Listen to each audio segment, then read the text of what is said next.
فرماتے اپنے مرید اور شاگرد کو خطاب کر کے، یاد رکھ اللہ تعالیٰ کے بغیر نہ کوئی گنج بخش ہے نہ کوئی رنج بخش ہے، گنج بخش بھی نہیں اور رنج بخش بھی نہیں، یہ کشف المحجوب ہے۔ تو قرآن، سنت اور اکابر کی یہ باتیں توحید سے بھری پڑی۔ فرمایا وَهُوَ الْقَاهِرُ فَوْقَ عِبَادِهِ، اپنے بندوں پر غالب ہے، وہ عَلَىٰ كُلِّ شَيْءٍ قدیر۔ تو کہہ دے غالب اپنے بندوں پر، حکمت والا بھی ہے، خبیر بھی۔ ایک اور شوشہ کفار نے چھوڑا، کہنے لگے ایسا کر، تو کہتے ہے میں نبی، دعویٰ کرتا ہے، مدعی کو گواہ پیش کرنا ہے۔ گواہ پیش کرنا، کون تیرا گواہ ہے؟ کوئی چودھری لا، سردار لا، خان لا، وڈیرا لا، کوئی لگانا، کون تیری ایسے نبوت کی گواہی دے گا؟ تو بغیر ہم گواہوں کے مان لیں۔ اس کا جواب کہہ دے ایو شین اکبر و شہادت، اللہ کی ذات سے بڑی چیز کیا ہے، بڑی شے کیا ہے کہ وہ میری شہادت ہے۔ قل اللہ شہید بینی و بینکم، اللہ تعالیٰ میرے اور تمہارے درمیان گواہ ہے۔ بات سمجھنا، اللہ کی گواہی یہ ہے۔ آگے آپ پڑھیں گے سورہ یونس میں، وَقَدْ لَبِثْتُ فِيكُمْ عُمَرًا مِّن قَبْلِهِ، نبوت سے پہلے کا 40 سال کا زمانہ میں نے تم میں گزارا ہے۔ باپ کا سایہ بھی نہیں، دادے کا بھی نہیں، ماں کا بھی نہیں، کوئی بڑا بھائی نہیں، بہن نہیں، ایسے بچے آوارہ ہو جاتے ہیں۔ تو مجھے جو ان تمام چیزوں سے محفوظ رکھا ہے اور عصمت کی زندگی عطا فرمائی ہے، تو یہ میری صداقت کی گواہی نہیں، رب ہی نے تو مجھے معصوم بنایا۔ دوسری بات، اللہ تعالیٰ نے جو میرے ہاتھ پر معجزات صادر فرمائے، شق قمر کا بھی تم نے دیکھا، اور بھی، تو یہ رب کی گواہی نہیں؟ اور وَأُوحِيَ إِلَيَّ هَٰذَا الْقُرْآنُ، یہ قرآن رب نے میری طرف بھیجا، یہ قرآن گواہی نہیں؟ اس لیے بھیجا تمہیں بھی ڈراؤں اور جن کو کھولوں۔ کیا تم یہ گواہی دیتے ہو کہ اللہ کے ساتھ اور گواہ ہیں؟ تم لاؤ نا گواہ۔ اگر تم لاتے ہو کوئی ادھر ادھر کے مسخرے اکٹھے کر کے، تو کہہ دے لا شک میں اللہ کے بغیر کسی کی الوہیت کا گواہی نہیں دیتا، انما هو الہ واحد واننی بریء مما تشرکون۔ اور گواہ فرمایا اگر گواہ مانگتے ہو تو اہل کتاب بھی، الذین آتیناہم الکتاب یعرفونہ، وہ بھی تو گواہ ہے، ایسے جانتے ہیں جیسے اپنے بیٹوں کو جانتے ہیں، ماننے والے مانتے ہیں، وہ بھی گواہ ہے۔ تو گواہی اور کیا چاہیے؟ خدا کی گواہی ہے، اہل کتاب کی ہے، معجزات کی ہے، پاک دامن زندگی کی ہے، اور کیا گواہ مانگے؟ اور کون زیادہ ظالم اس سے جس نے افترا باندھ اللہ تعالیٰ پر جھوٹ کا یا تکذیب کی اس کی آیات کی۔ بے شک شان یہ ہے لا یفلح الظالمون، ظالموں کو فلاح نہیں۔ اور جس دن ہم جمع کریں گے ان سب کو، پھر کہیں گے ان لوگوں سے جنہوں نے شرک کیا، کہاں تمہارے شرکاء وہ جن کے بارے میں تم گمان کرتے تھے؟ پھر نہ ہوگا فتنہ تو ہم فریب ان کا، معذرت ان کی، نہ ہوگا فریب ان کا، مگر یہ کہ کہیں گے واللہ قسم اللہ کی جو رب ہے ہمارا، ما کننا مشرکین، ہم مشرک نہ تھے۔ انظر کیسے جھوٹ بولو نے اپنی جانوں پر، اور غائب ہوگی ان سے وہ چیز جو افترا باندھتے ہیں۔ اور ان میں کچھ وہ ہیں کہ کان رکھتے ہیں تیری طرف، اور ڈال دیے ہم نے ان کے دلوں پر پردے، اس سے کہ قرآن کو سمجھے، اور ان کی کانوں میں ڈھانپ، اور اگر دیکھیں ہر نشانی کو تو ایمان نہیں لائے، حتیٰ کہ جب وہ تیرے پاس آتے ہیں جھگڑا کرتے ہیں تیرے ساتھ، کہتے وہ جو کافر ہیں نہیں ہے یہ قرآن مگر اساطیر الاولین، پہلے لوگوں کی کہانیاں، اور وہ منع کرتے ہیں قرآن سے، وَيَنْأَوْنَ، اور دور ہوتے ہیں اس سے، بعید ہوتے ہیں اس سے، اور نہیں وہ ہلاک کرتے مگر اپنی جانوں کو، اور نہیں چھو کرتے۔ اور اگر دیکھے تو جس وقت کھڑے کیے جائیں گے آگ پر، بس کہیں گے کاش ہمارے لیے کہ ہم لوٹائے جائیں اور نہ تکذیب کریں اپنے رب کی آیات کی اور ہو جائیں ہم مومنین سے، بلکہ ظاہر ہوگی ان کے لیے وہ چیز جس کو چھپاتے تھے اس سے پہلے۔ اور اگر یہ لوٹائے جائیں، البتہ لوٹیں اس چیز کی طرف جس سے ان کو روکا گیا ہے، انہم لکاذبون ہے جھوٹے، اور کہا انہوں نے نہیں ہے یہ مگر ہماری دنیا کی زندگی اور ہم نہیں کھڑے کیے جائیں گے۔ اور اگر دیکھے تو جس وقت کھڑے کیے جائیں گے رب کے سامنے، رب تعالیٰ فرمائے گا الیسا ھذا بالحق، کیا یہ حق نہیں؟ کہیں گے بلا کیوں نہیں، ہمارے رب کی قسم۔ فرمائے گا رب تعالیٰ پس چکھو عذاب کو بسبب اس کے جو تم کفر کرتے ہیں۔ رب اوپر مما تشرکون میں شرک کا رب تھا، آگے بھی انہیں مشرکین کا رب۔ تفسیریں جہاں مشہور دو ہیں، ایک وہ تفسیر ہے جو امام سیوطی رحمہ اللہ تعالی اور دیگر بہت سے مفسرین نے کی ہے، اس کو سمجھنا۔ وہ فرماتے ہیں کہ اس جملے کا مصداق ایک ہی گروہ ہے، ومن اظلم، اور کون زیادہ ظالم ہے اس سے جس نے اللہ تعالی پر افترا باندھا، جھوٹ کہا، اے بنسبت شریک الہ، اللہ تعالی کی طرف شریک کی نسبت کی، یا اس نے رب کی آیتوں کو جھٹلایا۔ تو یہ ایک ہی گروہ ہے مشرکین کا کہ اللہ تعالی کی طرف شریک کی نسبت کرتا ہے، رب پر جھوٹ بولتا ہے اور اس کی آیتوں کی تکذیب کرتا ہے۔ حافظ ابن کثیر رحمہ اللہ تعالی، آلوسی رحمہ اللہ تعالی، راضی رحمہ اللہ تعالی وغیرہ بزرگ فرماتے ہیں کہ یہاں ایک طبقہ نہیں، دو طبقے۔ وہ یہ فرماتے ہیں کہ ومن اظلم ممن افترى علی اللہ کذبا میں ایک گروہ، یعنی بالفرض میں اگر نبی نہ ہوں، ہے تو نہیں ایسی بات میں نبی ہوں، لیکن میں کہتا ہوں کہ میں نبی، تو مجھ سے بڑا ظالم کون ہے جو اللہ تعالیٰ پر جھوٹ بولتا ہے؟ اور اگر یہ شرک نہیں اور یقیناً نہیں تو اس سے بڑا ظالم کون ہے؟ کذب بآیات۔ تو ان کے نزدیک یہاں دو طبقے ہیں۔ یہ کوئی ساتھ تعبیر کر دے میں نے کیا کہا، دو تفسیر تاکہ آئندہ آپ کوئی بن رہے۔ یہاں پر جو دو تفسیر، ایک علامہ سندھی رحمہ اللہ لکھی ہے، وہ فرماتے ہیں کہ ومن اظلم، اس کے ایک ہی گروہ مراد، اور وہ کیا ہے ومن اظلم ممن افترى علی اللہ نسبت شریکی لے، کذبا یعنی اللہ کی طرف شریک کی نسبت کی یا اس کی آیتوں کو جھٹلایا۔ اور حافظ ابن کثیر وغیرہ کثیر رحمہ اللہ، امام راضی رحمہ اللہ، وہ فرماتے ہیں کہ یہاں دو گروہ تھے، ایک یہ کہ ومن اظلم، نبی کریم صلی اللہ علیہ وسلم فرماتے ہیں کہ میں تو ہوں نبی، لیکن بالفرض اگر میں نبی نہ ہوں، مجھ سے بڑا ظالم کون ہے کہ میں کہوں میں نبی ہوں، اور اگر میں نبی ہوں اور تم نہیں مانتے ہو تو تم سے بڑا ظالم کون ہے۔ دونوں تفسیریں سمجھ آ گئی، حوالے بھی پیش نظر رہی۔ بے شک شان یہ ہے کہ ظالموں کو پناہ دیا۔ آگے قیامت کا اس بات ہے، کیونکہ جیسے وہ توحید کا انکار کرتے تھے، رسالت کا کرتے تھے، زوردار الفاظ میں وہ قیامت کا انکار کیا۔ جب ان کو ہم سب کو اکٹھا کریں گے پھر کہیں گے ان سے جو مشرک ہیں کہاں تمہارے شریک، نفس الامر میں تو نہ تھے لیکن الذین کنتم تزعمون، وہ جن کو تم شریک سمجھتے تھے اپنے ذات۔ رب تعالیٰ فرماتے ہیں پھر نہ ہوگا ان کا فریب، ان کی معذرت، ان کا مکر، مگر یہ کہیں گے واللہ ربنا ما کنا مشرکین۔ اس سے معلوم ہوا کہ مشرک سے بڑا بے حیا کوئی نہیں، مشرک سے بڑا بے حیا کوئی نہیں۔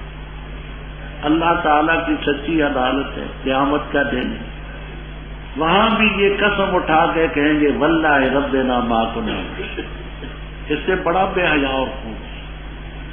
انظر کیف کذبوا علی انفسہم، اور غائب ہوگی ان سے وہ چیز جو افترا مانتے تھے۔ نہ لات نے لات اڑائی، نہ عزا نے کچھ کیا، منات نے کچھ کیا۔ فرمایا ان میں کچھ وہ ہیں یستمعون الیہ۔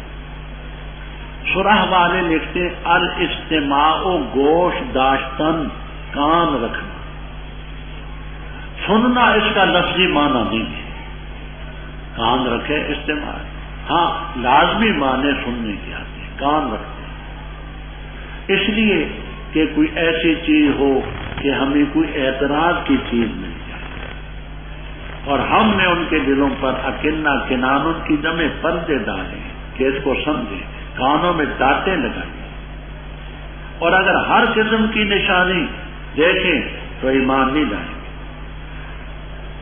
جب آپ کے پاس آتے جھگڑا کرنے کے لیے، کہتے ہیں کافر ان ھذا، نہیں ہے یہ قرآن، الا اساطیر، اسطورۃ کی جمع، جیسے اکاذیب اکذوبۃ کی، اضاحیق الحوقۃ کی، اعاجیب اعجوبۃ کی، یہ کہانیاں پہلے لوگ، جیسے آج کل ناول ہوتے ہیں نا، ناول قصے، تو کہنے لگے یہ قرآن پہلے لوگوں کی کہانیاں ہی تو ہیں۔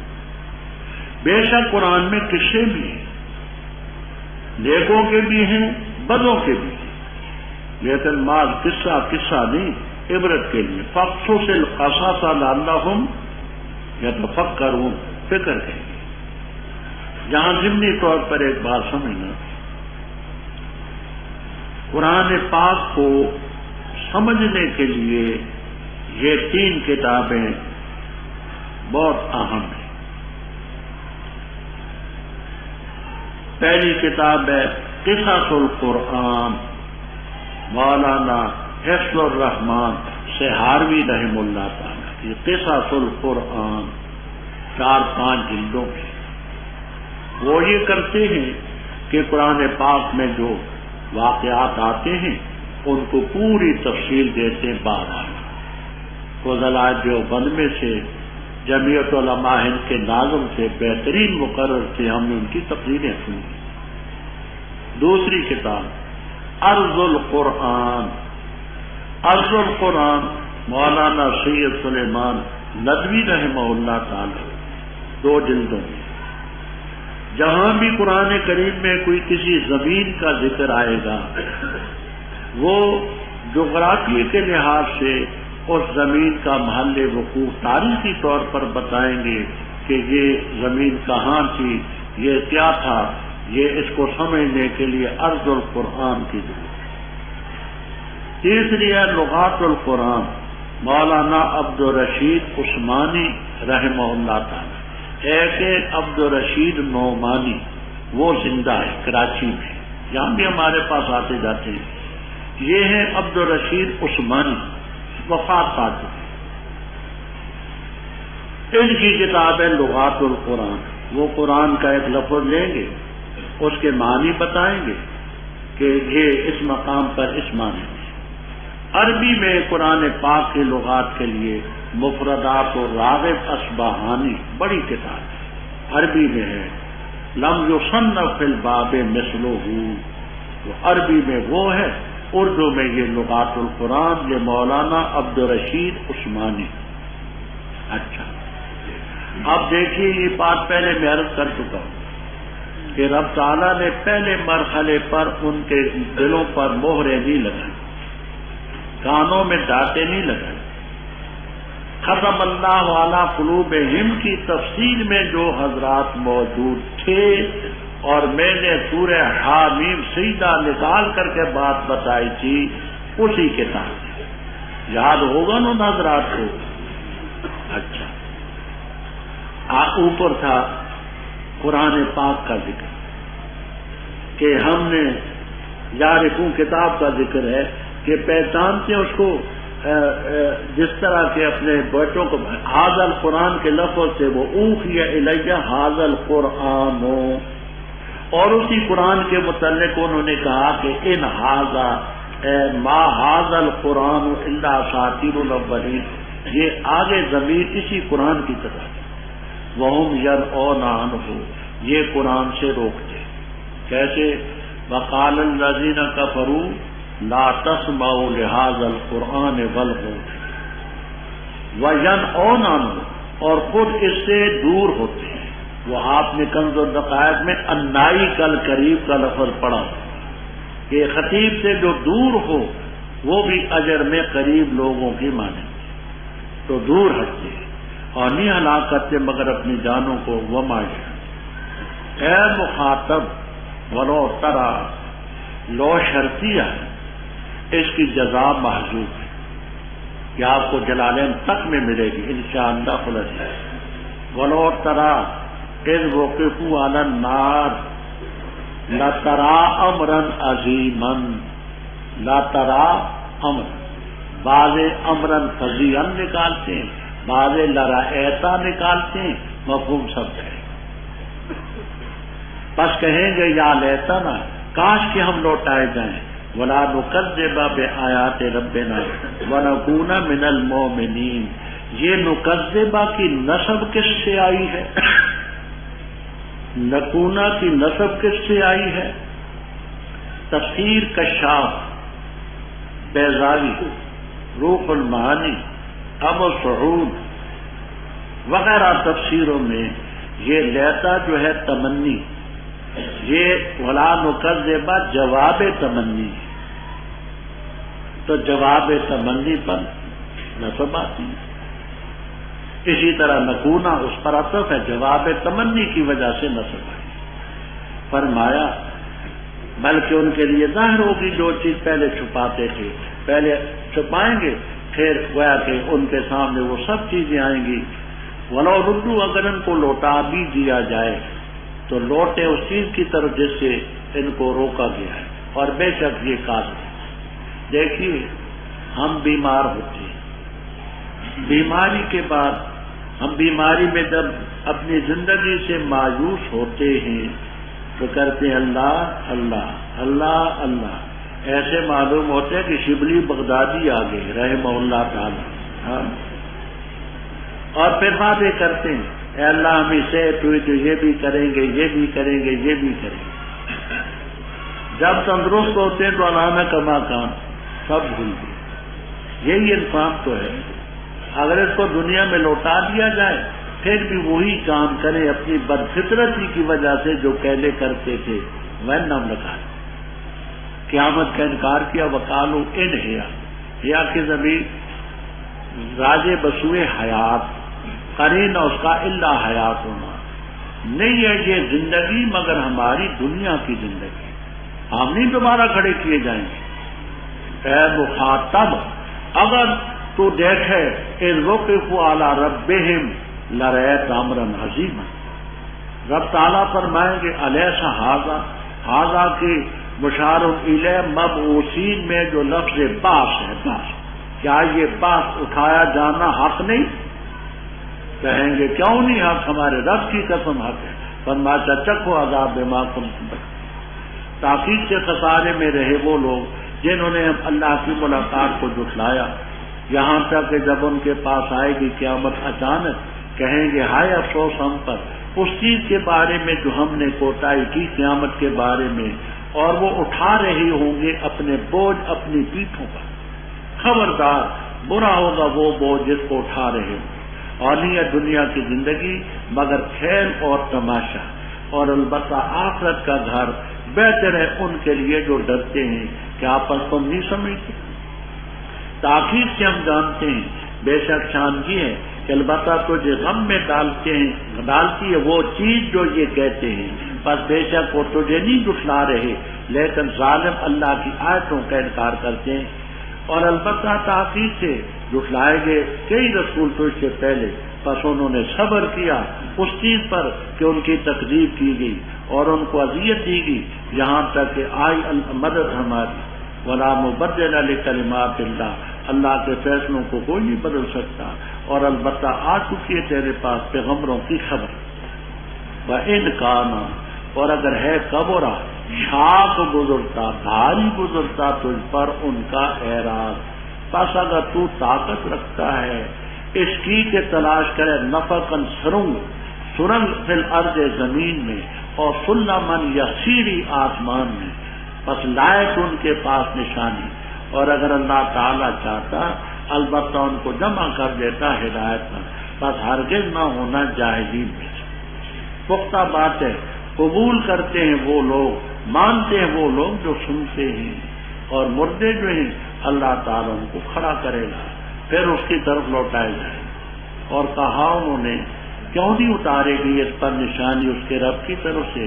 تو کہہ دے بے شک اللہ تعالیٰ قادر ہے اس پر کہ نازل کرے نشانی، لیکن اکثر لوگ نہیں جانتے۔ اور نہیں ہے کوئی جانور زمین میں، نہ پرندہ اڑنے والا دو پروں سے، مگر اممن وہ مخلوق ہے تمہاری جیسی۔ ما فرطنا نہیں کوتاہی کی ہم نے کتاب میں کسی چیز کے سلسلے میں، پھر اپنے رب کی طرف وہ یحشرون اور جمع کیے جائیں۔ اور وہ لوگ جنہوں نے تکذیب کی ہماری آیات کی، صمٌ بہرے ہیں، بکمن گونگے، پھر ظلمات اندھیروں میں، جس کو اللہ تعالیٰ چاہے تو بہکار ہے اور جس کو چاہے تو کرے صراط مستقیم۔ تو کہہ دے بتاؤ تم اگر آئے تمہارے پاس اللہ کا عذاب، جائے تم پر قیامت، کہ اللہ کے بغیر کو تدعونا پکارو گے اگر ہو تم سچی، بلکہ اسی کو پکارو گے تم، پس وہ دور کرے گا اس چیز کو کہ تم نے پکارا اس کو اس کی طرف اگر اس نے چاہا، اور بلا دو گے تم ان کو جن کو تم رب کا شریک بنایا۔ ربط واضح، اوپر قیامت کا ذکر تھا کہ یہ قیامت کو نہیں مانتے، آگے اسی قیامت کا ذکر ہے کہ جن لوگوں نے اللہ کی ملاقات کو یعنی قیامت کو جھٹلایا نقصان میں ہے۔ حتیٰ کہ قیامت اچانک آئے گی تو یہ افسوس کریں گے، یا حسرتاً علی ما فرطنا، فرطا جو فرط و تفریط باب تفعیل کے معنی کوتاہی کرنا، افراط باب افعال کے اور اس کے معنی زیادتی کرنا، تو ہم نے جو قیامت کے بارے میں کوتاہی کی اس پر افسوس، اور اپنی پیٹھوں پر یہ گناہ اٹھا رہے۔ وزر کے معنی بوجھ، وزیر کو اس لیے وزیر کہتے ہیں کہ یہ قوم کا بوجھ اٹھاتا ہے، ذمہ داری کا، تو بوجھ اٹھائے۔ اب یہ کیسے اٹھائے ہوں گے؟ اسی طور پر بھی اور مانوی طور پر، اسی طور پر جس نے مثلا جانور چرائے اس کی گردن پر ہوں گے، کپڑے لیے اس کی گردن پر ہوں گے، جیسے بخاری کی روایت میں، اور مانوی طور پر یہ ہے کہتے بھی میری گردن پر قرض کا بوجھ ہے۔ اب ویسے تو کوئی شے نہیں نظر آتی، لیکن وہ ذمہ داری تو ہوتی ہے، میرے ذمہ بچوں کا بوجھ ہے۔ اب بوجھ تو کمر پر نہیں رکھا ہوا، لیکن ذمہ داری۔ فرمایا برا ہوگا وہ بوجھ اٹھائے رہے، فرمایا قیامت حق ہے، دنیا کی زندگی نہیں مگر لعب اور لہو، ان دونوں لفظوں کا فرق یہی سمجھیں۔ لعب کہتے ہیں کھیل کو جس میں آدمی خود مصروف، لہو کا معنی کنارے پر کھڑا تماشا دے۔ دنیا دو ہی چیزیں، ایک ہے کھیل، ایک ہے تماشا۔ بعض لوگ ہیں کوٹھیوں والے، کاروں والے اور باغوں والے، دکانوں والے، کارخانے والے، وہ تو دنیا کے کھیل میں لگے، اور ہم اور آپ تم